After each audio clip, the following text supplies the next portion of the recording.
Hello, you're listening to 101 Part-Time Jobs, where I speak to bands about their various and precarious vocations. I'm on a summer break at the moment, but a couple of episodes are coming out. There's too many good albums not to talk about, including this one. The Amazons' How Will I Know If Heaven Will Find Me is out on Friday. So here's an episode with Matt Thomson. 101 Part-Time Jobs is supported by 2000 Trees Festival. They've announced rival schools for next year's festival. This year was absolutely amazing. If you want to get tickets at the cheapest they'll be for next year, they're out now at 2000treesfestival.co.uk. Cheers for listening to 101 Part-Time Jobs. Here's Matt from the Amazons. Go well. Cheers. 'Cause I'm dreaming.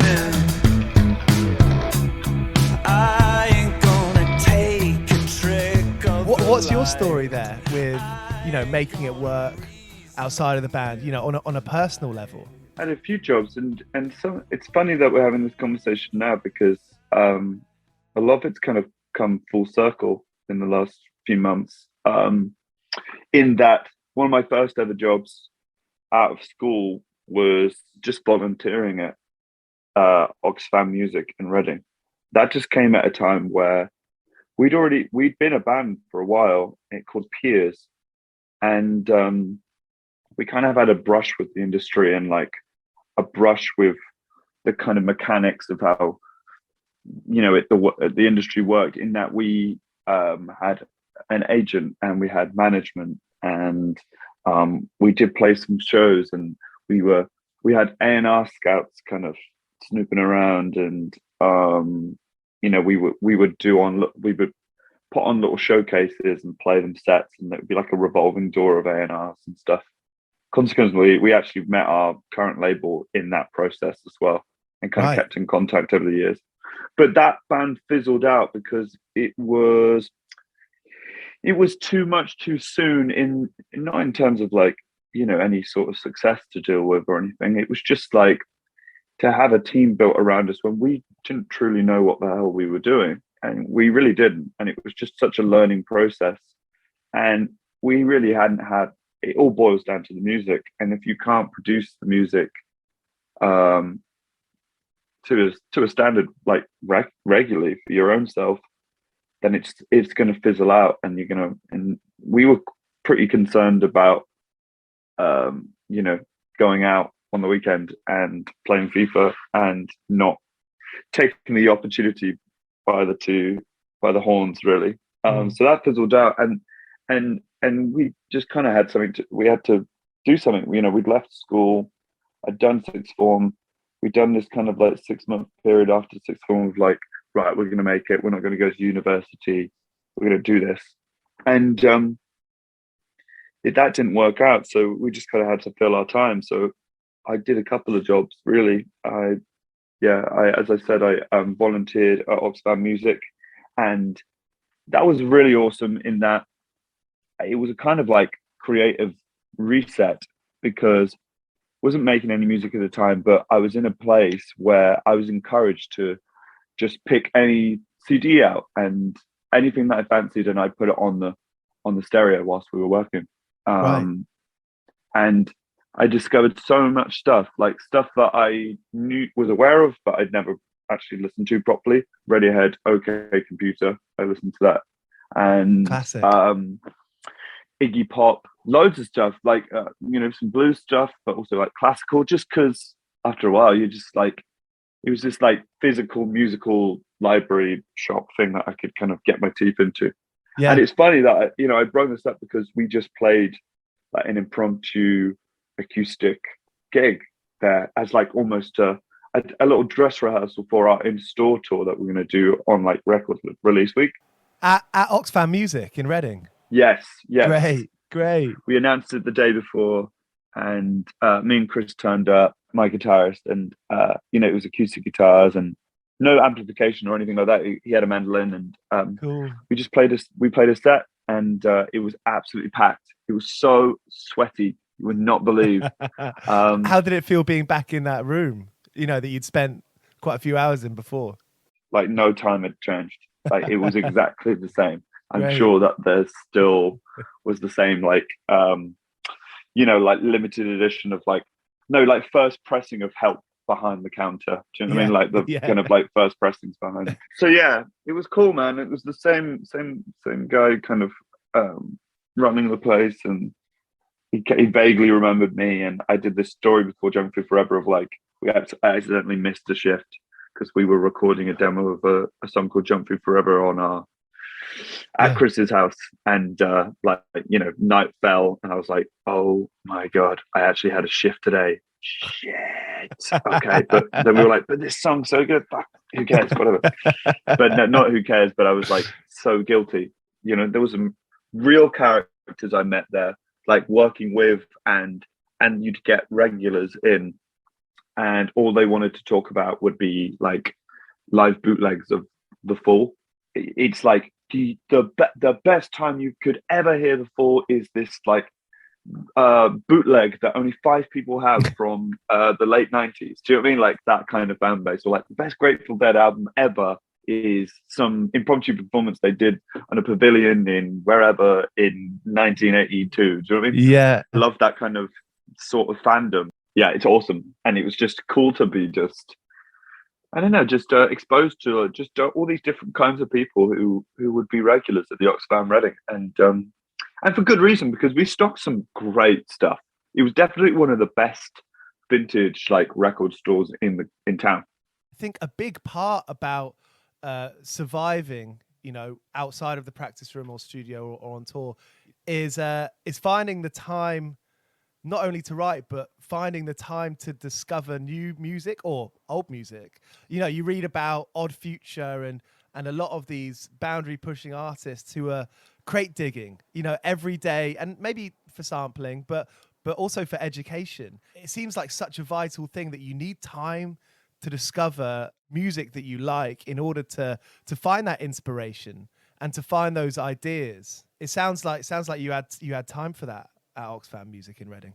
Very much so. And actually, like, that isn't too dissimilar to my mentality when I was writing this new record. A lot of like 2020 was based on listening, because I just didn't feel like writing a lot. And I know in myself, like, if I'm not writing, then I have to be inputting. Like, I see it writing as outputting. And when you're writing and recording, especially when you're recording a record, you don't actually listen to a lot of outside music. Yeah. When you're like in the studio and it's in that intensity, like your world is that album and that's it. And it's really hard to kind of get out of that and listen to the depth that I was listening to music, in 2020. So, and 2020 was a weird year, and I wrote some bits and bobs, but I kind of made it more of like, how do you, in lockdown, like, how do you cut up your day? And I kind of set myself, like, I wanted to watch all the films that I'd never seen before that I knew were classics and stuff. So that was like a nightly ritual of watching these classic films. But also during the day, I got really interested in the 90s as a decade, the decade I was born into, and I have loads of musical memories in. But actually, I'd never heard, Jagged Little Pill all the way through. I'd never heard that all the way through. So I was like, I need to do something about that. Yeah. Or like Lauren, Miseducation of Lauryn Hill. Yeah. All these insane records that are like in my peripheral and I know about, or like first Nine Inch Nails record. And lockdown presented this opportunity to listen to like the best of an entire decade, but like methodically working out what I liked and what I wanted to, almost like just making a playlist out of all that, of the songs that I really resonated with me and stuff. But yeah, that was just, there was a kind of methodical aspect to listening, because I knew that we just weren't writing that much at the time. So I might as well just listen and absorb so much. There's parallels to the 70s, I think, in just the range of different music that is so creative and boundary pushing. Everything from Notorious B.I.G. to Tribe Called Quest or Beck or Alanis, to System of a Down, to Oasis, to Robbie Williams. I don't know, like, do you know what I mean? There's just so, I know if you like put a microscope over any decade, you're going to get a range of music. But I just felt there was something that was really freeing. There was a real freedom to music in the 90s, and they were all selling a shitload of records as well. That helps. People were buying records, labels were fronting the cash. I mean, those stories of feeding frenzies of, you know, guitar bands in the north, you know, around Arctic Monkeys time. It's very interesting from like you know, an industry, a professional point of view. If you were the person playing in those bands or working as a producer or booking the gigs across the board, you had the demand and you had the supply. Yes, exactly. And I find moments where there's loads and loads of money in the industry, or like they're like, you know, like the 90s, you just think of just astronomical album sales. That gives labels and label bosses and A&R scouts like a kind of remit, or just like the ability to take chances. It's just when in the last decade or so where those have, you know, dried up, and there's been a bit of a transitional period into streaming about like where's the money and all that stuff. I think the choices have been a little bit more conservative. There's less chances taken and stuff, which is sad. But the internet has kind of created a situation where even if you're not signed to a traditional record label, like there are so many other options, and ultimately you can probably, it's nice to keep your own streaming money or your own merch money or live money, you know. Your first bands were in MySpace era, was it? So that's all you've known, is the kind of releasing music in a digital age. So I guess it's hard to comment on it, but how's your journey been there? You know, you mentioned on your old band had a brush with the industry, and, you know, you had an agent and a book, you know, a manager and an agent, which is a great big step in the right direction. Oh yeah. I mean, maybe you're so in it, but how do you think you've navigated that? That's a great question. I think, well, yeah. So I think it's been an interesting one being a guitar band in this time. I mean, I'd say the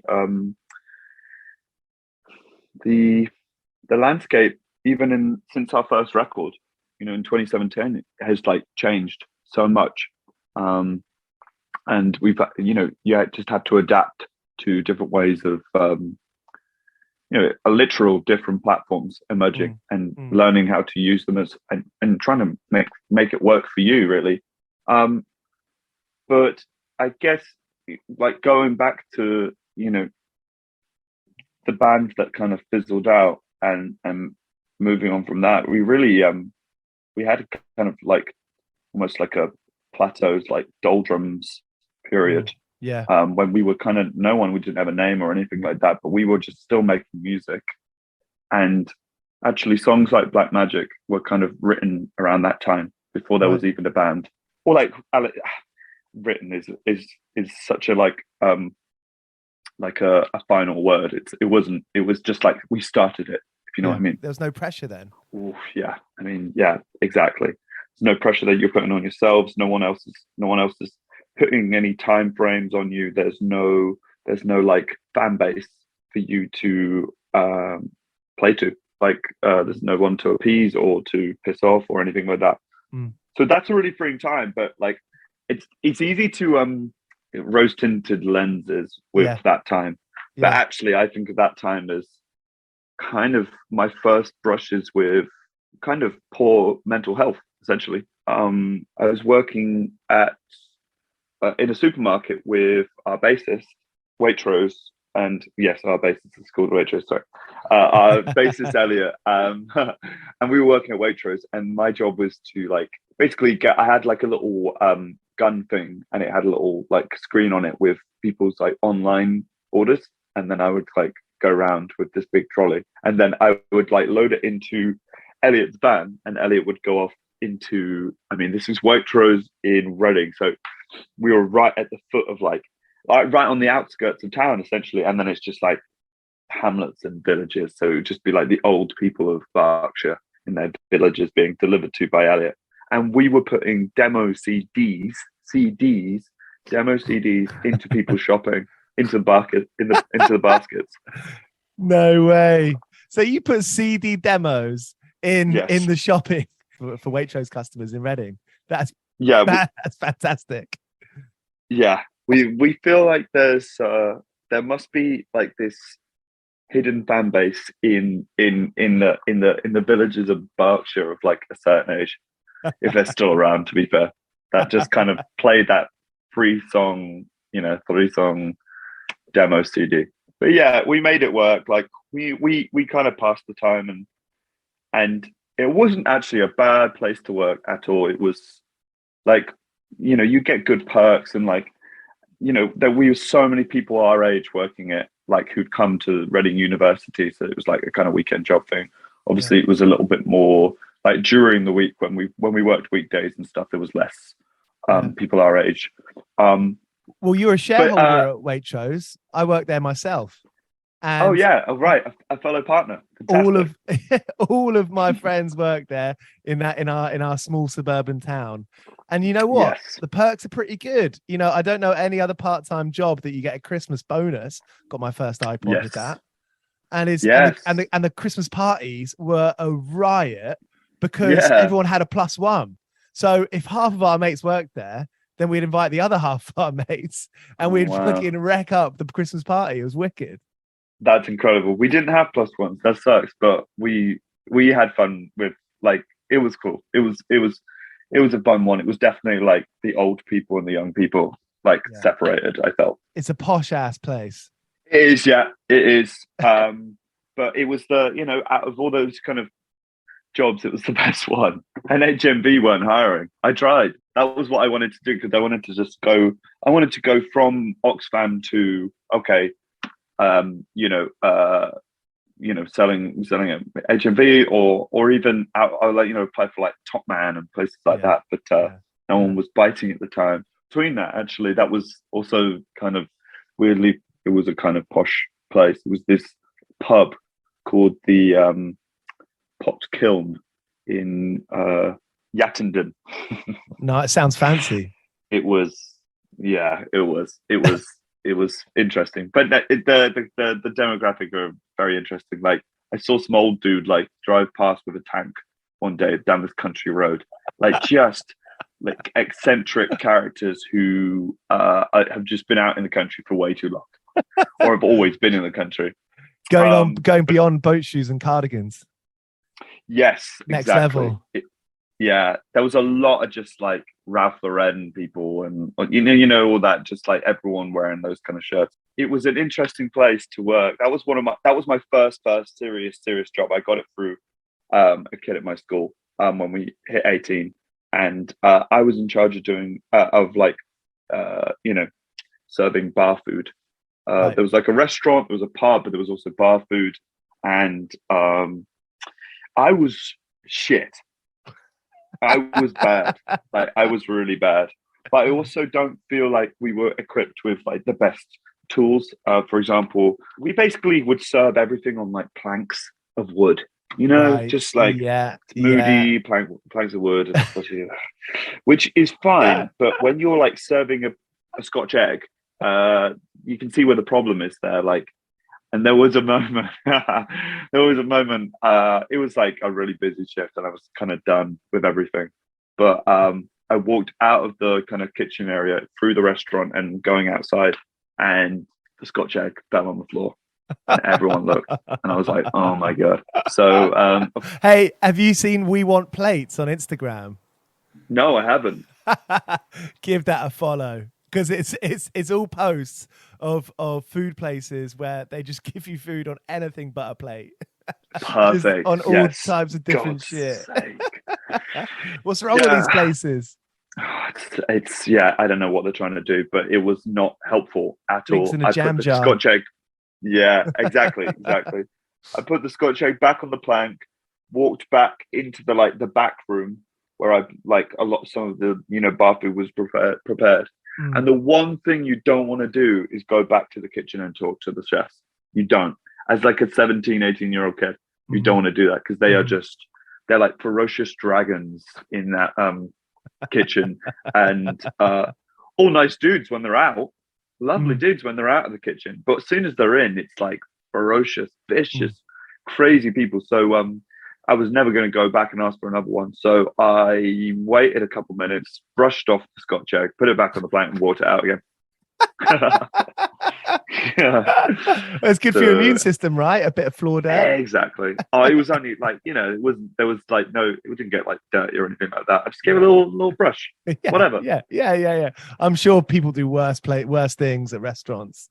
Oh, I'm sure of it. But that was a real, pulling pints for old dudes who want their pint in a particular way. I mean, all that kind of stuff. And I met some real characters there, like some real, like almost like transient people, like kind of passing through. And it was a weird pub because it was in the middle of nowhere. And so the managers, like the people who were there every day, would like actually just live upstairs. Yeah, not for me. But it was an education, and then I went on to work at Waitrose, and like I said before, like little brush with like mental health in that really developed anxiety, and I think, come on, like early 20s is like a male, early 20s is like prime time if things aren't going your way. Or I was really putting loads of pressure on myself, as you do, like of like, where's your life going? You want to be a musician, but you basically fucked up the chance that you had. Now I'm still at home, living with my parents, and I'm in the supermarket every day. And now I've only just read recently that like the supermarkets, like this kind of sterile lighting and the like insane amount of colors is like quite overwhelming and can be like, it's like a prime place for a panic attack. So overstimulating. So if you're there like 8 hours a day, you turn into a bit of a zombie, that's for sure. And that's the work as well. Of course, it's quite, there's fairly mundane work. Yeah, I had like a couple of panic attacks around that time. But of course, I didn't know what the hell was going on. So, one episode was me trying to get my dad to drive me to the doctors, because I thought I was having a heart attack. I'm 21, I'm having a heart attack. And he's like, okay, like we'll go to the doctors. Yeah, of course. And then as soon as I sit down with the doctor, it's like a really simple, like, are you okay? Like, how are you? Floods of tears. Don't know what I'm doing with my life. I'm stuck in a rut and all that stuff. And I just want to say, like there was nothing wrong with supermarket. There's actually, I met some amazing people there, like some really good, it's good, honest work. I think it was just a lot of different things in my mind, basically, just playing and just like building. And then if you don't know that if you don't know it's happening, there's no point where you like almost free up the weight on your shoulders. It just keeps on piling up, and then you just snap. And it's and that was a real moment. Life is difficult and confusing. We all have different things to battle through and learn. One person's problem isn't any more important or less important than others. You're going through your 20s. There seems to be all these opportunities everywhere, but nothing seems to be coming towards you. That's a really difficult thing, and it's not just young people, it's older people. And we do have the world at our fingertips now in terms of seeing all these things we could be doing. And I think that it's really important to be able to give ourselves a break sometimes and remember to give ourselves some slack and know that things do take time. And if you're going in a wrong direction, then it's never too late to stop and turn around. Yeah, I agree. And I just want to acknowledge that I am really lucky. I'm really lucky in that I have parents who are really supportive, and they were cool with me just being in my early 20s and living at home, and they didn't ask me for rent or anything like that. When I look back, I'm like, damn, that was really not a lot of people not necessarily have that like opportunity as just like a platform or like a safety net, like and I think that probably does affect people's chances in music. Whether you're an artist or you want to be, if you want to take like internships at labels, for example, like it's really difficult. If I was living on my own and had to, pay rent and play and have a job or two jobs, it's really hard to get get music going. And I'm just it's worth acknowledging, like, we don't don't necessarily come from a lot of money or anything like that. I would say it's very typical suburban, like kind of setup with my family. Like my mum was has recently kind of retired from the NHS, but she was a nurse for 30 years. My dad's kind of job was more kind of academic, in not an academic, but like kind of he works in technology essentially. Not big tech or anything like that, but like one of my favorite jobs that he did back in the day before I was even a glimmer is I think he worked for a bit of British aerospace when we had like a space program. Great. He's super clever, man. He's really clever. Let's get him on an episode. Yeah, definitely. But yeah, he's been awesome, and they're both massive music lovers. So like my house growing up was an insane eclectic mix of like everything from Bowie to Luther Vandross to Dad got into a lot of like world music, and so like we would listen to a group called One Giant Leap or Art of Noise or Gotan Project, and just one of my first music memories actually was going to WOMAD festival, where the Reading Festival site actually is now. They would do 2 festivals a summer in Reading. It would be WOMAD, World of Music and Dance, and Reading, and WOMAD was like straight up world music. And David Byrne headlined one year, and I remember seeing him. That was one of my first music memories. So like, couldn't have been luckier. I mean, all that stuff, it all plays a role in who you are, of course, and your experiences. And How Will I Know If Heaven Will Find Me is out in a couple of weeks, and I imagine a lot of those experiences have gone into the making of that record. I mean, it's an album about communication, isn't it? Yes, it is. You know what? It's for me, it's definitely the most personal work that we've done. Lyrically, definitely, it's me just trying to navigate a long distance relationship over lockdown and COVID, man. But I was still actually, funny enough, I was still trying to navigate the long distance relationship and all the obstacles with that before COVID as well. But it's actually, I found that when we went into lockdown, everyone actually was in some sort of long distance relationship, because we weren't even allowed to see people in a down 20 minutes drive away at one point. So like that, you're trying to navigate how to love someone when they're absent, essentially. Like what does that mean? What does it look like? And it's just really, for me as well, the album as a whole is just about like a kind of like faith in that, not necessarily the traditional religious like meaning of the word, but like more of like the inner faith that you have that things are going to be okay, or you're going to see this person again, and if you do, it's going to be great. Like sometimes that really gives you strength, and sometimes it almost works against you, and you kind of question that faith. And that's kind of what the record is about. And I think for as a band, in terms of our journey, from messing up the opportunity with that first those first managers and that first brush with the industry, to get to where we are now, and I think making our best music is it's the fruition of so much learning and experiences of like playing live or songwriting or production stuff. And I definitely subscribe to the narrative that bands and artists get better as they put out music, as they learn more and they apply it more into their craft. Sounds like a really formative experience. Massively. As we were writing it, and then when we went to the studio, I was like, this is our best. There's a different feeling. We're so much more focused. And not actually that we weren't focused before, but I feel like it's going to tighten up, right?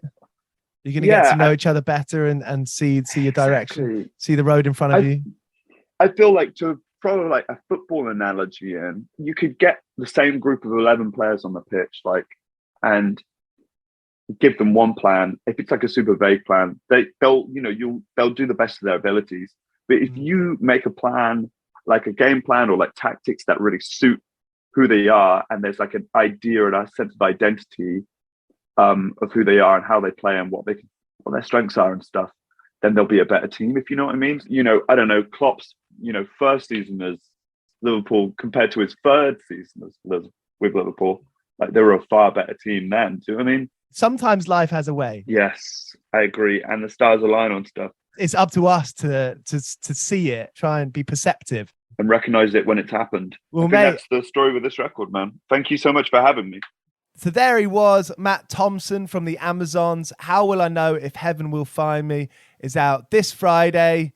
Cheers for listening to 101 Part-Time Jobs. Here's Cock Sparrow. I've been working all day for me mate on the side, running around like a blue-ass fly. I've been working all day for me mate. Every bleeding minute I've been on the go, up and down the ladder like a fiddler's elbow. I've been working all day for me mate. This is a Mighty Moon Media podcast.